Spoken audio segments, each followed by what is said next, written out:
Hello everyone, welcome to Flag Group of Education. Subscribe to our channel and don't forget to press the bell icon for our latest updates. Friends, आज के इस video में हम मई month के second week के current affairs के बारे में डिस्कस करने वाले हैं। हमने इसमें सभी सिलेक्टेड क्वेश्चंस को लिया है जो आपके एग्जाम पॉइंट ऑफ व्यू से बहुत ही ज्यादा इंपॉर्टेंट है। तो चलिए स्टार्ट करते हैं। हमारा फर्स्ट क्वेश्चन है, खबरों में रहा नेत्रावली वन्यजीव अभ्यारण्य निम्नलिखित में से किस राज्य में स्थित है? तो यह स्थित है गोवा राज्य में। ए ऑप्शन करेक्ट आंसर हो जाएगा। आपको बता दें कि हाल ही में गोवा के नेत्रावली वन्यजीव अभ्यारण्य में एक ब्लैक पैंथर को स्पॉट किया गया है। हालांकि यह क्षेत्र बाघों का एक जाना माना इलाका है, लेकिन यह पहली दफा है जब नेत्रावली वन्यजीव अभ्यारण्य में एक ब्लैक पैंथर को कैमरे में कैद किया गया है। संगुम तालुका में स्थित नेत्रावली वन्यजीव अभ्यारण्य लगभग 211 वर्ग किलोमीटर क्षेत्र में फैला हुआ है। गोवा के पश्चिमी घाट रेंज को प्रोटेक्ट करने के लिए गोवा सरकार के द्वारा नेत्रावली को वन्यजीव अभ्यारण्य का दर्जा दिया गया था। यह अभ्यारण्य काली नदी बेसिन में स्थित है और मादेई वन्यजीव अभ्यारण्य से कनेक्टेड है तथा कोटिगांव और भगवान महावीर वन्यजीव अभ्यारण्य से घिरा हुआ है। हालिया आंकड़ों के अनुसार सुंदरवन में बाघों की संख्या बढ़कर 96 हो गई है। सुंदरवन में किस प्रकार के वन पाए जाते हैं? तो सुंदरवन में मैग्रोव वन पाए जाते हैं। सी ऑप्शन करेक्ट आंसर हो जाएगा। आपको बता दें कि बंगाल फॉरेस्ट डिपार्टमेंट के अनुसार सुंदरवन में बाघों की संख्या में बढ़ोतरी दर्ज की गई है। 2018-19 के दौरान यह संख्या 88 थी, जो 2019-20 के दौरान बढ़कर 96 हो गई है। भारत और बांग्लादेश में फैला हुआ सुंदरवन डेल्टा बाघों की बसावट वाला दुनिया का एकमात्र मैग्रोव जंगल है। सुंदरवन का डेल्टा बंगाल की खाड़ी में गंगा, ब्रह्मपुत्र और मेघना नदियों के संगम पर स्थित है। आपको बता दें कि सुंदरवन एक राष्ट्रीय उद्यान यानी नेशनल पार्क, बाघ संरक्षित क्षेत्र यानी टाइगर रिजर्व एवं संरक्षित जैव मंडल यानी बायोस्फीयर रिजर्व भी है। यूएनईपी ने गुडविल एम्बेसडर के रूप में दिया मिर्जा के कार्यकाल को 2022 तक बढ़ा दिया है। यूएनईपी का मुख्यालय कहां स्थित है? तो यह स्थित है केन्या की राजधानी नैरोबी में। बी ऑप्शन करेक्ट आंसर हो जाएगा। आपको बता दें कि दिया मिर्जा को नवंबर 2017 में भारत के लिए यूएन एनवायरमेंट गुडविल एम्बेसडर के रूप में नियुक्त किया गया था। दिया मिर्जा संयुक्त राष्ट्र सस्टेनेबिलिटी डेवलपमेंट गोल्स एडवोकेट भी हैं और इसके साथ ही दिया मिर्जा को मिस एशिया पैसिफिक के रूप में भी सम्मानित किया जा चुका है। बात करें यूएनईपी की, तो इसका पूरा नाम है यूनाइटेड नेशंस एनवायरनमेंट प्रोग्राम। इसका मुख्यालय केन्या की राजधानी नैरोबी में स्थित है और यूएनईपी एक अग्रणी वैश्विक पर्यावरण प्राधिकरण है जो ग्लोबल एनवायरनमेंट एजेंडा को निर्धारित करता है। साथ ही इसके अलावा यूएनईपी वैश्विक पर्यावरण के लिए एक ऑथोरिटेटिव एडवोकेट के रूप में भी कार्य करता है। विश्व थैलीसीमिया दिवस यानी वर्ल्ड थैलीसीमिया डे कब मनाया जाता है? तो यह दिवस मनाया जाता है 8 मई को। ए ऑप्शन करेक्ट आंसर हो जाएगा। और इस वर्ष इस दिवस की थीम थी the dawning of a new era for thalassaemia, time for a global effort to make novel therapies accessible and affordable to patients. इस दिवस के आयोजन का मकसद थैलीसीमिया नामक रक्त विकार के बारे में जागरूकता फैलाना है। आपको बता दें कि 8 मई को वर्ल्ड रेड क्रॉस डे भी मनाया जाता है और इस दिवस का आयोजन international committee of the red cross के फाउंडर हेनरी डुनेंट के जन्मदिवस की स्मृति में किया जाता है। एक रोचक तथ्य यह भी है कि हेनरी डुनेंट नोबेल शांति पुरस्कार पाने वाले पहले प्राप्तकर्ताओं में से एक हैं। विश्व प्रवासी पक्षी दिवस यानी वर्ल्ड माइग्रेटरी वर्ल्ड डे कब मनाया जाता है? तो यह दिवस मनाया जाता है 9 मई को। बी ऑप्शन करेक्ट आंसर हो जाएगा। आपको बता दें कि प्रत्येक वर्ष यह दिवस 2 बार मनाया जाता है। पहली बार मई माह के दूसरे शनिवार को एवं दूसरी बार अक्टूबर माह के दूसरे शनिवार को यह दिवस मनाया जाता है। इस वर्ष इस दिवस की थीम है बर्ड्स कनेक्ट अवर वर्ल्ड यानी पक्षी हमारी दुनिया को जोड़ते हैं। इस दिवस को मनाने का मकसद प्रवासी पक्षियों के बारे में जागरूकता बढ़ाना और उन्हें संरक्षण प्रदान करना है। इस उद्देश्य को पूरा करने के लिए संयुक्त राष्ट्र के नेतृत्व में कैंपेन चलाए जा रहे हैं। ये कैंपेन 2 यूनाइटेड नेशंस संधियों के तहत आयोजित हो रहे हैं, जिसमें पहला है convention on migratory species CMS और दूसरा है अफ्रीकी यूरेशियन माइग्रेटरी वाटरवर्ड एग्रीमेंट AEWA। हाल ही में किस मंत्रालय ने आयुष संजीवनी नामक एक ऐप विकसित किया है? तो यह ऐप विकसित किया है आयुष मंत्रालय ने। और आपको बता दें कि स्वास्थ्य मंत्री डॉक्टर हर्षवर्धन और आयुष राज्य मंत्री श्रीपद येसो नाइक ने संयुक्त रूप से इस ऐप को लॉन्च किया है। यह ऐप कोविड-19 की रोकथाम के लिए आयुष चिकित्सा प्रणालियों के उपयोग की स्वीकृति और जनसंख्या के बीच इसके प्रभावों से जुड़े डेटा को बनाने में कारगर होगा। इस ऐप के जरिए लगभग 50 लाख लोगों के डेटा को जुटाने का लक्ष्य रखा गया है। हाल ही में किस राज्य की सरकार ने प्रवासी राहत मित्र नामक एक ऐप जारी किया है? तो यह ऐप जारी किया है उत्तर प्रदेश की सरकार ने। और आपको बता दें कि इस ऐप का मकसद अन्य राज्यों से आने वाले प्रवासियों को सहायता देना है ताकि वे सरकारी योजनाओं का लाभ उठा सकें। यह ऐप कौशल से जुड़ी नौकरियों और आजीविका प्रदान करने के अलावा स्वास्थ्य की निगरानी करने में भी मदद करेगा। इस ऐप में शेल्टर में रहने वाले उन व्यक्तियों और प्रवासियों का पूरा ब्यौरा भी होगा जो अन्य राज्यों से सीधे अपने घर पहुंच गए हैं। कैलाश मानसरोवर तीर्थ यात्रा में समय की बचत के उद्देश्य से हाल ही में 80 किलोमीटर लंबी एक सड़क का उद्घाटन किया गया है।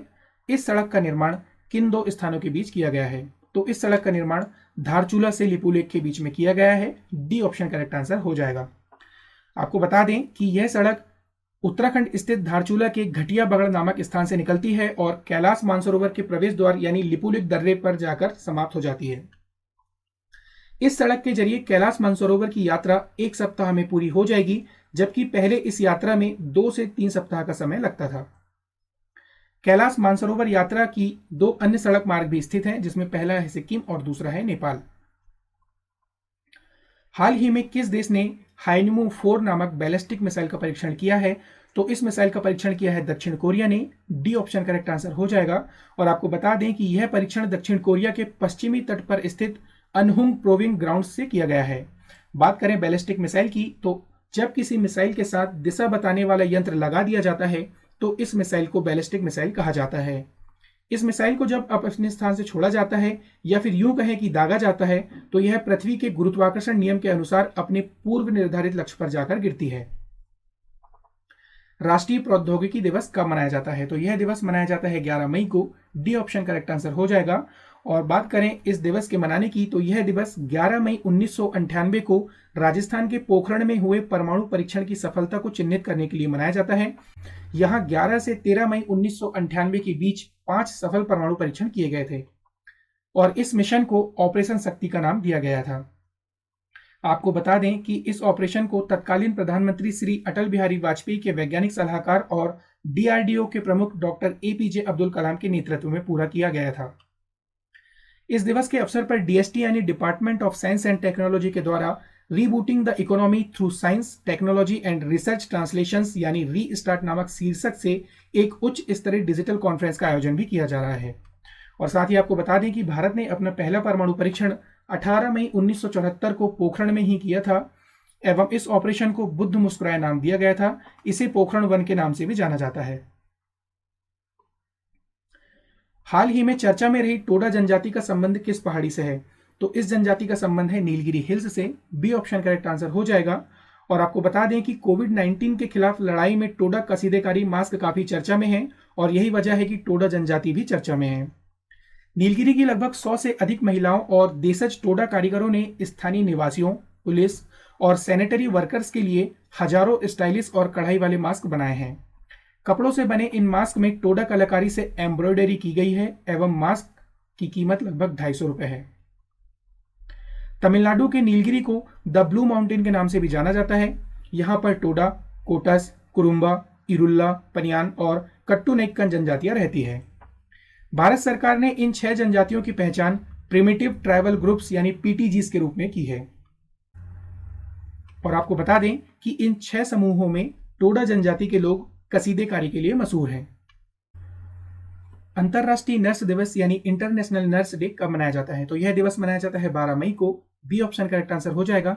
और आपको बता दें कि यह दिवस फ्लोरेंस नाइटिंगेल के जन्म दिवस की याद में मनाया जाता है। और इस वर्ष अंतरराष्ट्रीय नर्स दिवस की थीम है nursing the world to health यानी विश्व स्वास्थ्य के लिए नर्सिंग। अटल पेंशन योजना को किस वर्ष लॉन्च किया गया था? तो अटल पेंशन योजना को 2015 में लॉन्च किया गया था। बी ऑप्शन करेक्ट आंसर हो जाएगा। आपको बता दें कि हाल ही में अटल पेंशन योजना को लागू हुए पूरे 5 साल हो गए हैं। इस योजना को 9 मई 2015 को लॉन्च किया गया था। आंकड़ों के मुताबिक 31 मार्च 2020 तक इस योजना से लगभग 2.23 करोड़ ग्राहक जुड़ चुके हैं। इस योजना के जरिए असंगठित क्षेत्रों के कामगारों को लाभ पहुंचाने का लक्ष्य रखा गया है। योजना के तहत हर महीने 1000 से लेकर 5000 रुपए तक की पेंशन की गारंटी दी जाती है, लेकिन यह इस बात पर निर्भर करता है कि योजना में शामिल कामगार योजना में कितना योगदान देता है। कोई भी भारतीय नागरिक इस योजना में शामिल हो सकता है, लेकिन उसकी आयु 18 से 40 वर्ष के बीच होनी चाहिए और उसके पास कोई बैंक बचत खाता या डाकघर बचत खाता होना चाहिए। हाल ही में चीन ने किस पर्वत चोटी पर अपना हिस्सा बताया है? तो हाल ही में चीन ने एवरेस्ट पर अपना हिस्सा बताया है, यानी सी ऑप्शन करेक्ट आंसर हो जाएगा। और आपको बता दें कि हाल ही में चाइना ग्लोबल टेलीविजन नेटवर्क ने एक ट्वीट के जरिए एवरेस्ट पर्वत चोटी पर चीन का दावा पेश किया है। इससे पहले भी 1960 के दशक में नेपाल और चीन के बीच एवरेस्ट पर्वत चोटी को लेकर अपने दावों को लेकर विवाद हुआ था। हालांकि 1961 में नेपाल ने आधिकारिक घोषणा की कि एवरेस्ट चोटी नेपाल की सीमा में ही आती है। आपको बता दें कि एवरेस्ट दुनिया की सबसे ऊंची पर्वत चोटी है, जिसकी ऊंचाई लगभग 8,800 मीटर मानी जाती है और पर्यटन की दृष्टि से एवरेस्ट नेपाल की कमाई का एक बड़ा जरिया है और यही वजह है कि चीन और नेपाल के बीच इसको लेकर विवाद बना हुआ है। हाल ही में किस भारतीय खिलाड़ी ने फेड कप हर्ट अवार्ड जीतने वाले पहले भारतीय का गौरव हासिल किया है? सो फ्रेंड्स, हमने लास्ट वीडियो में डिस्कस किया था कि इसके लिए इंडियन प्लेयर को नॉमिनेट किया गया था, तो वही इंडियन प्लेयर यानी सानिया मिर्जा ने फेड कप हर्ट अवार्ड जीतने वाला पहली भारतीय का गौरव हासिल किया है, यानी बी ऑप्शन करेक्ट आंसर हो जाएगा।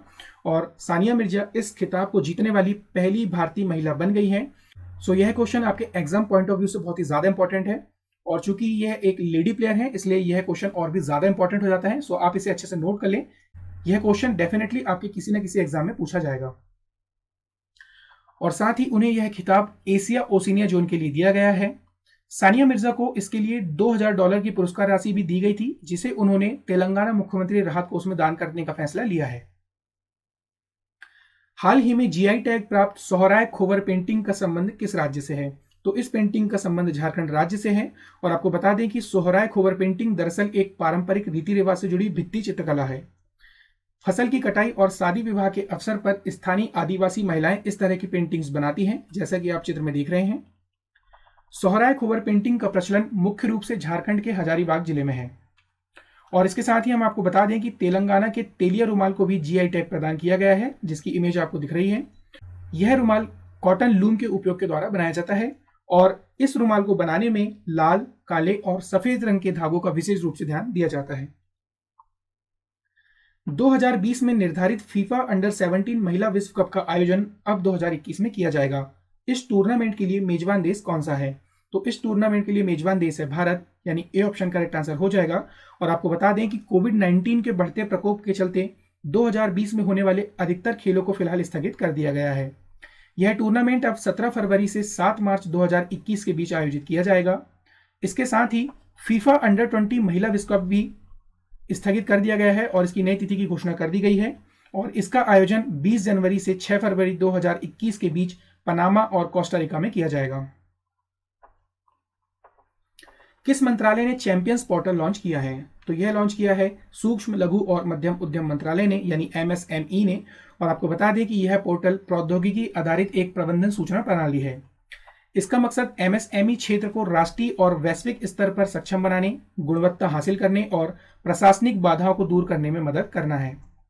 आधुनिक तकनीक सामंजस्यपूर्ण अनुप्रयोग के साथ छोटे उद्यमों को राष्ट्रीय और वैश्विक स्तर पर सक्षम बनाने मूल लक्ष्य के अनुरूप ही इस पोर्टल को चैंपियंस का नाम दिया गया है। इस पोर्टल के जरिए एमएसएमई के क्षेत्र से जुड़ी सभी जानकारियां एक ही स्थान पर उपलब्ध होंगी। किस देश ने अपनी मुद्रा का नाम बदलकर तोमान रखा है? तो यह देश है ईरान, जिसने अपनी मुद्रा का नाम बदलकर तोमान रखा है। और बात करें इसकी वजह की, तो हाल ही में ईरान की संसद द्वारा एक विधेयक पारित किया गया है, जिसके अनुसार ईरानी मुद्रा जो कि रियाल थी, इसमें 4 स्लैब अर्थात 4 शून्य की कटौती की जाएगी। यहाँ की संसद, जिसे मजलिस के नाम से जाना जाता है, के द्वारा पारित विधेयक के अनुसार ईरान की वर्तमान मुद्रा रियाल का नाम बदलकर तोमान किया जाएगा, जिसके अनुसार एक तोमान की कीमत 10,000 रियाल के बराबर की गई है। आपको बता दें कि ईरानी मुद्रा से 4 शून्य हटाने की बात वर्ष 2008 से चल रही थी। वर्ष 2018 में इस दिशा में प्रयास और तीव्र हो गए, जब अमेरिका द्वारा ईरान को वर्ष 2015 में किए गए परमाणु समझौते यानी न्यूक्लियर डील से बाहर निकालने का निर्णय लिया गया था। और यही वजह है कि इन प्रतिबंधों के चलते डॉलर के मुकाबले ईरानी मुद्रा रियाल में 60% की गिरावट देखी गई थी। और इन्हीं सब कारणों की वजह से ईरान ने अपनी मुद्रा का नाम बदलकर तोमान किया है। हाल ही में किस राज्य की सरकार ने एफआईआर आपके द्वार योजना प्रारंभ की है? तो यह योजना प्रारंभ की है मध्य प्रदेश की सरकार ने। और आपको बता दें कि इस योजना का प्रारंभ मध्य प्रदेश के गृह और स्वास्थ्य मंत्री नरोत्तम मिश्रा के द्वारा किया गया है और इस तरह की योजना को लागू करने वाला मध्य प्रदेश देश का पहला राज्य बन गया है। सो यह क्वेश्चन भी आपके एग्जाम पॉइंट ऑफ व्यू से बहुत ही ज्यादा इंपॉर्टेंट है, इसे भी आप अच्छे से नोट कर लें। इस योजना के जरिए लोगों को अब एफआईआर दर्ज करने के लिए पुलिस स्टेशन जाने की जरूरत नहीं होगी, बल्कि पुलिसकर्मी स्वयं एफआईआर कर्ता के घर जाकर रिपोर्ट दर्ज करेंगे। इसके लिए अपराध की सूचना डायल 100 पर देनी होगी। किस राज्य की सरकार ने कोरोना के खिलाफ लड़ाई में योगदान देने वाले पुलिसकर्मियों को कर्मवीर पदक से सम्मानित करने की घोषणा की है? तो यह घोषणा की है मध्य प्रदेश की सरकार ने। ए ऑप्शन करेक्ट आंसर हो जाएगा।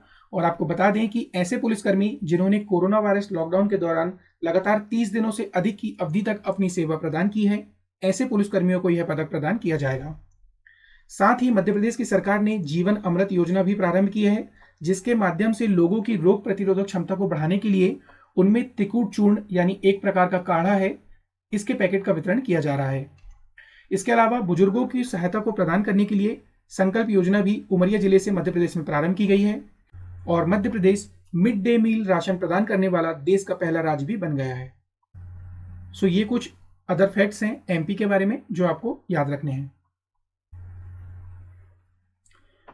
विश्व आर्थिक मंच यानी वर्ल्ड इकोनॉमिक फोरम की वैश्विक ऊर्जा संक्रमण सूचकांक 2020 यानी ग्लोबल एनर्जी ट्रांजिशन इंडेक्स 2020 में भारत किस स्थान पर है? तो इस इंडेक्स में भारत 74 स्थान पर है, यानी सी ऑप्शन करेक्ट आंसर हो जाएगा। बात करें इस इंडेक्स के फर्स्ट स्थान की, तो पहले स्थान पर है स्वीडन, दूसरे स्थान पर है स्विट्जरलैंड और तीसरे स्थान पर है फिनलैंड। और बात करें वर्ल्ड इकोनॉमिक फोरम की, तो इसकी स्थापना 1971 में की गई थी, जिसका हेडक्वार्टर कोलोग्नी जिनेवा स्विट्जरलैंड में है। भारतीय पुरातत्व सर्वेक्षण यानी आर्कियोलॉजिकल सर्वे ऑफ इंडिया के नए महानिदेशक के रूप में किसे नियुक्त किया गया है? तो यह नियुक्त किया गया है वी विद्यावती को, यानी ए ऑप्शन करेक्ट आंसर हो जाएगा। और बात करें आर्कियोलॉजिकल सर्वे ऑफ इंडिया की, तो इसकी स्थापना 1861 में की गई थी, जिसका हेडक्वार्टर न्यू दिल्ली में है और इसके फाउंडर थे Alexander Cunningham. Freedom of speech award 2020 से किसे सम्मानित किया गया है? तो इस अवार्ड से सम्मानित किया गया है सिद्धार्थ वरदराजन को, जो कि एक इंडियन जर्नलिस्ट हैं। बी ऑप्शन करेक्ट आंसर हो जाएगा। किस संस्था ने कोविड-19 की एंटीबॉडी का पता लगाने वाली एलिसा नामक देश की पहली स्वदेशी किट विकसित की है? तो यह किट विकसित की है national institute of virology Pune ने, यानी डी ऑप्शन करेक्ट आंसर हो जाएगा। और आपको बता दें कि पुणे स्थित नेशनल इंस्टीट्यूट ऑफ वायरोलॉजी ने एलिसा अर्थात enzyme linked immunosorbent acid test kit को विकसित किया है। इससे SARS-CoV-2 नवल कोरोना वायरस के संक्रमण से लड़ने के दौरान विकसित एंटीबॉडी का पता लगाने में मदद मिलेगी। हालांकि इस किट का इस्तेमाल आमतौर पर HIV संक्रमण का पता लगाने में किया जाता है। यह पहला मौका है जब भारत ने कोरोना वायरस के टेस्ट के लिए स्वदेशी एलिसा किट को विकसित किया है। सो फ्रेंड्स, मई मंथ के सेकेंड वीक के ये कुछ इंपॉर्टेंट करंट अफेयर्स थे जो आज हमने इस वीडियो में आपके साथ डिस्कस किए। आपको वीडियो कैसा लगा हमें कमेंट कर जरूर बताएं और यदि आपके माइंड में कुछ क्वेश्चंस हैं तो वो भी आप हमें कमेंट बॉक्स में कमेंट कर जरूर बताएं। हमारे आज के इस वीडियो की पीडीएफ की लिंक आपको हमारे इसी वीडियो के डिस्क्रिप्शन बॉक्स में मिल जाएगी। आप वहां से जाकर हमारे उस वीडियो की पीडीएफ लिंक को डाउनलोड कर सकते हैं या फिर आप हमारे टेलीग्राम चैनल को ज्वाइन कर भी इसकी पीडीएफ डाउनलोड कर सकते हैं। सो गाइस, आई होप कि आपको हमारा वीडियो काफी पसंद आया होगा और आपके लिए काफी हेल्पफुल भी साबित होगा।